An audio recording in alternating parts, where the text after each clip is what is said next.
وَيَدْعُونَنَا رَغَبًا وَرَهَبًا، اور وہ بڑی خوشی کے ساتھ، بڑی رغبت کے ساتھ، بڑے شوق اور جذبے کے ساتھ اور بڑی خشیت کے ساتھ ہمیں پکارتے تھے۔ ان کی پکار میں ایک جذبہ تھا، ان کی پکار میں ایک شوق تھا، ایک جذبہ تھا، ایک رغبت تھی،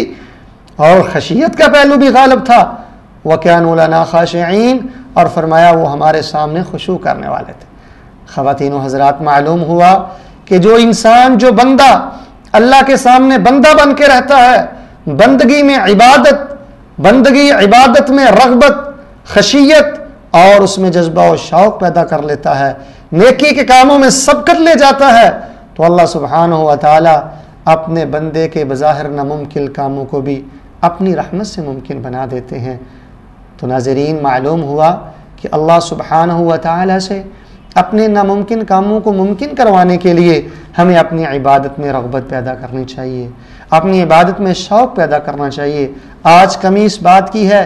عبادت نظر آتی ہے لیکن عبادت میں شوق نظر نہیں آتا، عبادت میں رغبت نظر نہیں آتی، عبادت میں ایک ولولہ اور جذبہ نظر نہیں آتا۔ اور اندازہ فرمائیے، جناب علیہ الصلاۃ والسلام، میرے اور آپ کے محبوب پیغمبر حضرت محمد الرسول اللہ صلی اللہ علیہ وسلم کو اہل مکہ نے جب اذیتیں دیں تو اللہ سبحانہ و تعالی نے آپ کو حکم ارشاد فرمایا، فَإِذَا فَرَغْتَ فَانْصَبْ وَإِلَىٰ رَبِّكَ فَارْغَب، اے میرے حبیب جب آپ کو فرصت ملے تو اللہ کی عبادت میں کمر بستہ ہو جائیں، وَإِلَىٰ رَبِّكَ فَارْغَب، اور اپنے اللہ کی طرف رغبت کیجئے، اپنے اللہ کی طرف اپنا دھیان کیجئے، اپنے اللہ کی طرف توجہ کیجئے۔ یہ اللہ سبحانہ و تعالی اپنے آخر الزمان حبیب حضرت محمد رسول اللہ صلی اللہ علیہ وسلم کو فرما رہے ہیں کہ فَإِذَا فَرَغْتَ فَانْصَبْ وَإِلَىٰ رَبِّكَ فَارْغَب، اپنے اللہ کی طرف رغبت کیجئے۔ تو خواتین و حضرات، رسول اللہ صلی اللہ علیہ وسلم کو اللہ تعالیٰ نے قرآن مجید میں جب یہ نصیحت فرمائی، یہ حکم ارشاد فرمایا، تو آپ علیہ الصلوۃ والسلام کی 23 سالہ زندگی کا مطالعہ فرمائیں کہ آپ کی زندگی میں کیسی رغبت نظر آتی ہے۔ حضرت حذیفہ رضی اللہ تعالیٰ عنہ بیان فرماتے ہیں، سنن نسائی میں روایت موجود ہے، آپ بیان فرماتے ہیں کہ رسول اللہ صلی اللہ علیہ وسلم نے رات کا قیام کیا، فافتتح سورۃ البقرہ، آپ علیہ الصلوۃ والسلام نے سورہ بقرہ کا آغاز کیا، قیام میں اس کی قرات کو شروع فرمایا۔ حضرت حذیفہ فرماتے ہیں، میں نے یہ دل میں سوچا یرقع عند المئہ، کہ جناب علیہ الصلوۃ والسلام 100 آیات پڑھنے کے بعد علیہ الصلوۃ والسلام رکوع فرمائیں گے، لیکن حضرت حذیفہ بیان فرماتے ہیں آپ نے 100 آیات پڑھنے کے بعد تلاوت کو جاری رکھا، میرے دل میں یہ خیال آیا ہو سکتا ہے یرقع عند المئتین، کہ جناب علیہ الصلوۃ والسلام 200 آیات پڑھ کے رکوع کریں گے، لیکن حضرت حذیفہ فرماتے ہیں آپ نے اپنی قرات کو جاری رکھا، قیام میں تلاوت کو جاری رکھا، حتیٰ کہ آپ نے سورہ بقرہ مکمل فرمائی، آل عمران مکمل فرمائی، آپ علیہ السلام نے سورہ نساء مکمل فرمائی۔ اور حضرت حذیفہ فرماتے ہیں نبی علیہ الصلوۃ والسلام کی تلاوت اور قرات کا انداز یہ تھا، اذا مر بآیت رحمت سألہا، وإذا مر بآیت تعوذ تعوذ، وإذا مر بسؤال سأل، وإذا مر بآیت فیہا تسبیح سبح، کہ نبی علیہ الصلوۃ والسلام تلاوت کرتے ہوئے جب رحمت والی آیات سے گزرتے تو اللہ تعالیٰ سے رحمت مانگتے، جب عذاب کی آیت سے گزرتے اللہ تعالیٰ سے پناہ مانگتے، اللہ کی تسبیح بیان فرماتے، اور اللہ سبحانہ و تعالیٰ کے قرآن مجید کی تلاوت کو ٹھہر ٹھہر کر کیا کرتے تھے۔ حضرت حذیفہ بیان فرماتے ہیں اسی طرح جناب علیہ الصلوۃ والسلام نے رکوع فرمایا، اسی طرح رسول اللہ صلی اللہ علیہ وسلم نے سجدہ فرمایا۔ خواتین و حضرات، جب عبادت میں اس قدر جذبہ، اس قدر رغبت اور شوق نصیب ہو تو اللہ سبحانہ و تعالی اپنے بندے کو ایک ایسا نور عطا فرماتے ہیں، زندگی میں ایک ایسی خیر اللہ تعالی رکھ دیتے ہیں کہ جس کا ذائقہ اور شرینی وہ لفظوں میں بیان نہیں کی جا سکتی۔ یہ تھی رسول اللہ صلی اللہ علیہ وسلم کی رغبت، آپ علیہ الصلوۃ والسلام کا شوق۔ اور ایک حدیث میں وارد ہے، صحابی رسول بیان کرتے ہیں کہ جناب علیہ الصلوۃ والسلام نے ساری رات اللہ سبحانہ و تعالیٰ کے حضور قیام فرمایا۔ صحابی کہتے ہیں میں نے آپ علیہ السلام سے پوچھا اللہ کے رسول آج رات کا لمبا حصہ آپ نے قیام فرمایا، اس کی وجہ کیا ہے؟ آپ نے فرمایا انہا صلاۃ رغبت و رہبہ، یہ رغبت اور رہبت کی نماز ہے، یہ رغبت اور خشیت کی نماز ہے۔ اس میں نے اللہ سبحانہ و تعالیٰ سے سوال کیے، اپنے اللہ سے میں نے چند مطالبے کیے۔ تو حضرات گرامی قدر، آئیے اپنا رخ اللہ کی طرف کریں، اپنا دھیان اللہ کی طرف کریں، اپنی توجہ اللہ کی طرف کریں۔ دیکھیے ہماری توجہ دنیا کی طرف، دنیا کے معاملات کی طرف، دنیا کے دھندوں کی طرف ہے۔ جب ہماری توجہ اللہ کی طرف ہوگی، ہماری رغبت عبادت کی طرف ہوگی، اور ہم شوق کے ساتھ اللہ سبحانہ و تعالیٰ کی پوجا کریں گے، تو یقیناً اللہ سبحانہ و تعالیٰ ہم پہ اپنی رحمتوں اور برکتوں کا نزول فرمائے گا۔ خواتین و حضرات، غور فرمائیے جناب علیہ الصلوۃ والسلام کی عبادت میں کیسی رغبت ہے۔ آپ سورۃ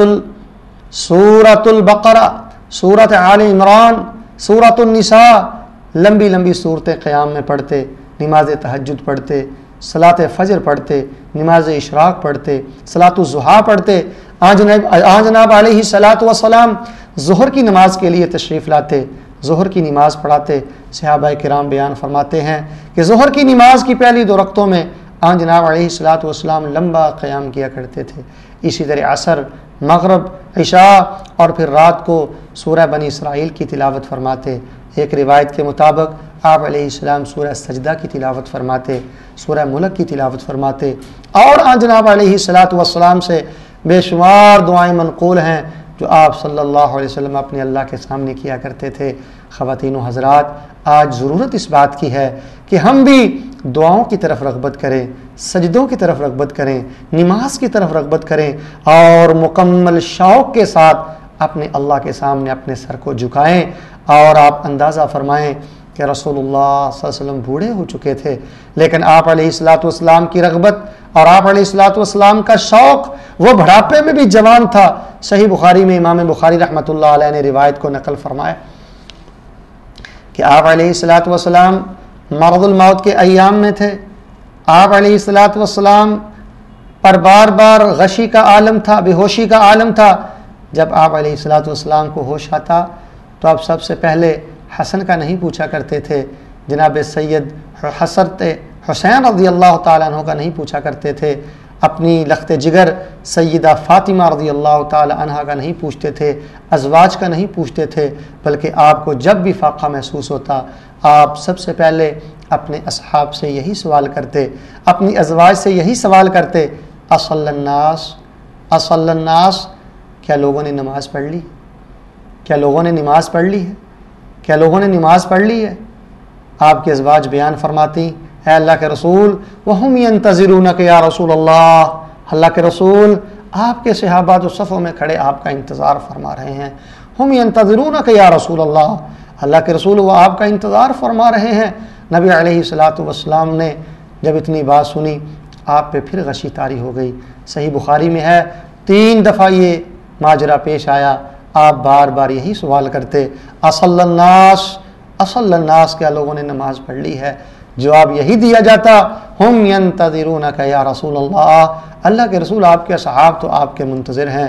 اور روایت میں آتا ہے کہ جناب علیہ الصلوۃ والسلام جب تھوڑا سا فاقہ محسوس کیا، آپ نے غسل کیا اور سیدنا مولا علی رضی اللہ تعالی عنہ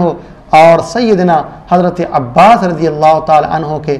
کندھوں پہ رسول اللہ صلی اللہ علیہ وسلم نے اپنے ہاتھوں کو رکھا، اور آپ علیہ الصلوۃ والسلام نے مسجد نبوی کی طرف چلنا شروع کر دیا۔ روایت میں آتا ہے آپ چل رہے تھے وَرِجْلَاهُ تَخُطَّانِ عَلَى الْأَرْضِ، اور آپ علیہ الصلوۃ والسلام کے پاؤں وہ زمین پر لکیریں بنا رہے تھے۔ یہ تھی رسول اللہ کی رغبت، یہ تھی رسول اللہ صلی اللہ علیہ وسلم کا جذبہ، یہ تھا جناب علیہ الصلوۃ والسلام کا شوق۔ تو خواتین و حضرات دیکھیے، ہم بیماری تو درکنار، ہم صحت و سلامتی کے ایام میں کس طرح نماز کی بے قدری کرتے ہیں، کس طرح ہم تلاوت قرآن سے غفلت برتتے ہیں، پھر ہم کہتے ہیں کہ ہماری زندگی میں نور نہیں ہے، ہماری زندگی میں خیر نہیں ہے۔ تو آئیے، اگر ہم اپنی زندگی میں خیر کے پہلو کو غالب کرنا چاہتے ہیں